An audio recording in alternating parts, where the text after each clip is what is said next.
పొత్తులు పెట్టుకున్నప్పుడు వచ్చే ఫండమెంటల్ క్వశ్చన్ ఏంటంటే ఓటు ట్రాన్స్ఫర్ అవుతుందా, ఓట్ల బదిలీ అవుతుందా? ఎందుకంటే పొత్తు పెట్టుకున్న ఓట్ల బదిలీ కాకపోతే ప్రయోజనం ఉండదు. ఓట్ల బదిలీకి ఒకటి ఆ పొత్తును రాజకీయంగా ప్రజలు స్వాగతించాలి, రెండు పార్టీల కార్యకర్తలు శ్రేణులు స్వాగతించాలి. రెండవది ఈ పొత్తు వల్ల పరస్పర ప్రయోజనం ఉండాలి. మూడవది ఎలాంటి రిబెల్స్ ఉండకూడదు. ఈ మూడు ఫ్యాక్టర్స్ ఆధారంగా ఓట్ ట్రాన్స్ఫర్ అవుతుందా కాదా అని. సో ఇప్పుడున్న సిచ్యువేషన్లో అయితే ఈ మూడు ఫ్యాక్టర్స్ కూడా టీడీపీ జనసేన పొత్తులో కలుస్తున్నాయి. ఎందుకంటే చాలా కాలంగా వైసీపీ వ్యతిరేక ఓటు చీలకూడదు అనే బలమైన భావనను పవన్ కళ్యాణ్ జనంలోకి తన పార్టీ శ్రేణులోకి తీసుకెళ్ళాడు. పరస్పరం ప్రయోజనం కూడా కలుగుతుంది. ఇవాళ జనసేన బలంగా అసెంబ్లీలో ప్రవేశించాలంటే టీడీపీతో పొత్తు అవసరము. అదే సమయంలో టీడీపీ వైసీపీని ఎదుర్కోవాలంటే జనసేన పొత్తు అవసరము. అందువల్ల పరస్పర ప్రయోజనం ఉంది. అందుకే జనసేనకు ప్రయోజనం లేదు అనే భావన ఆ పార్టీ ఓటర్లో కలిగించడానికి ఇంతకాలం జోగయ్యలు, ముద్రగడలు ఉత్తరాల మీద ఉత్తరాలు రాశాడు. పవన్ కళ్యాణ్ తక్కువ సీట్లకు ఒప్పుకున్నాడు, కాపుల ప్రయోజనాలు తాకట్టు పెట్టాడు అని.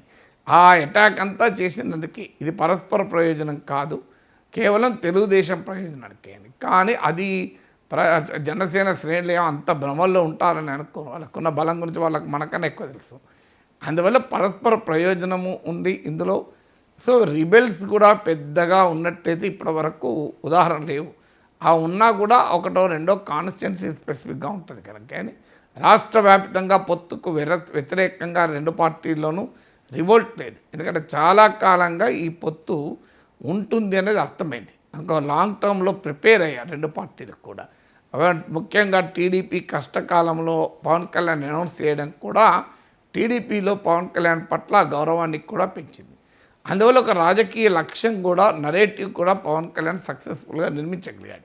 వైసీపీ వ్యతిరేక ఓటు చీలకూడదు అన్న ఒక పొలిటికల్ ప్రాతిపదిక కూడా ఈ పొత్తుకు ఏర్పాటు చేశాడు. అందువల్ల జనసేన ఓటు టీడీపీకి ట్రాన్స్ఫర్ అవుతుంది.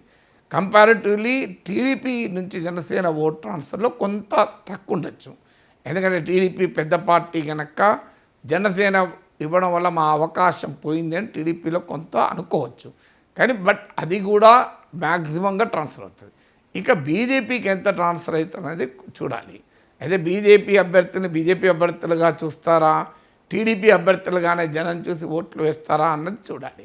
అందువల్ల బీజేపీ జనసేనల మధ్య కూడా ఆ ఫ్రెండ్షిప్ చాలా కాలం నాటిది. టీడీపీ బీజేపీల మధ్య మాత్రం ఇప్పుడు కుదిరిన కృత్రిమ బంధం ఇది. అందువల్ల అక్కడ ఓటు ఎంత ట్రాన్స్ఫర్ అవుతుంది అనేది ఒక ప్రశ్న. కానీ టీడీపీ జనసేనల మధ్య ఓట్ల బదిలీకి పెద్ద సమస్య ఉండకపోవచ్చు.